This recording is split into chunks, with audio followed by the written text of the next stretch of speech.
It started with a bag of red wigglers I bought online. I was convinced they'd transform my raised beds into black gold factories overnight. So I dug shallow trenches, added scraps, kept everything moist, and waited. A week later, most of them were gone, either disappeared into the soil or died off. But just when I thought worms were a lost cause, something surprising happened. My native garden worms showed up, on their own, and did more for my soil in a few months than the red wigglers ever managed. Have you tried adding compost worms directly to your beds, or have you had better luck encouraging native earthworms instead? Let me know in the comments. Your stories help shape this community. So this guide isn't just a worm comparison, it's actually a closer look at how different types of worms behave in real Aussie gardens. Red wigglers, also known as Eisenia fetida, are composting superstars. These worms thrive in the top few inches of organic matter. They're fast breeders, voracious eaters, and absolute casting machines.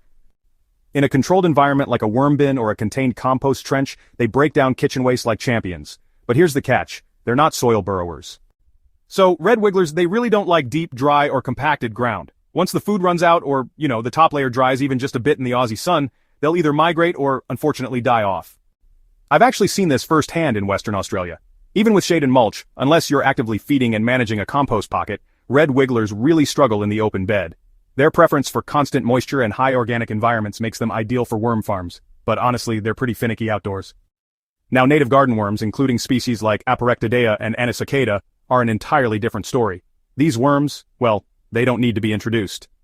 If the conditions are right, they will find your garden, and once they do, they quietly transform the soil beneath your feet. Unlike red wigglers, garden worms burrow deep, sometimes down to a meter.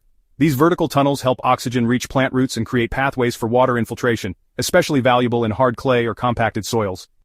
When it comes to worm castings, both red wigglers and garden worms produce material that improves plant health. But there are slight differences. Red wigglers often produce more castings per worm because they feed more aggressively. Their castings are rich in nitrogen and available minerals, especially if they're digesting food scraps and manure. Garden worms, on the other hand, produce fewer castings but tend to pull minerals from deeper soil layers as they burrow, recycling nutrients upward. Their presence also benefits soil structure more dramatically through tunnel networks that improve water retention and oxygen levels. Let's talk about climate. In summer, Australian gardens can become downright hostile for worms. Surface heat can reach over 60 degrees Celsius in unshaded beds, and even with mulch, moisture evaporates fast. This is where the difference between worm types becomes critical. Red wigglers are surface dwellers. Once the upper layer dries, they're in danger. They're best kept in enclosed, moist environments like worm towers or worm farms, systems you control. Garden worms, truly fascinating creatures.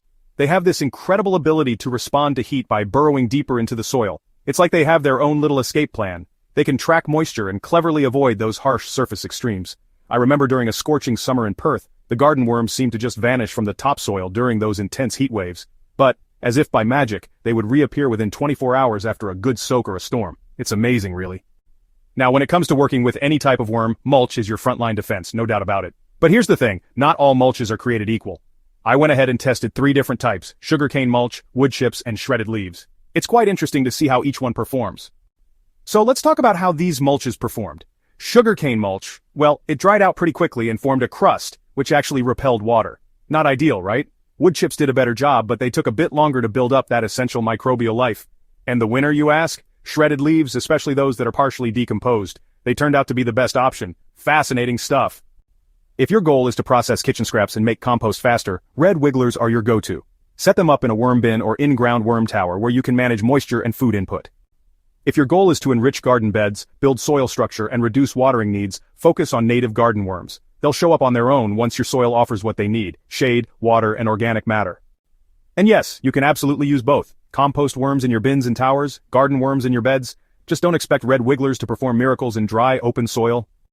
Want to invite more garden worms? Well, here's what worked best in my own beds.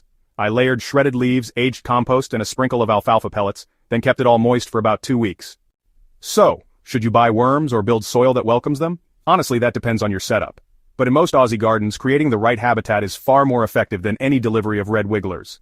Start with the soil, keep it fed and moist, and let the worms decide if it's worth moving in. If you found this breakdown helpful, give it a thumbs up, share it with a gardener who's on the worm fence, and subscribe to Hydrohaven for more soil-first gardening ideas that actually work in Australian climates. Because when the worms are happy, everything else grows better too.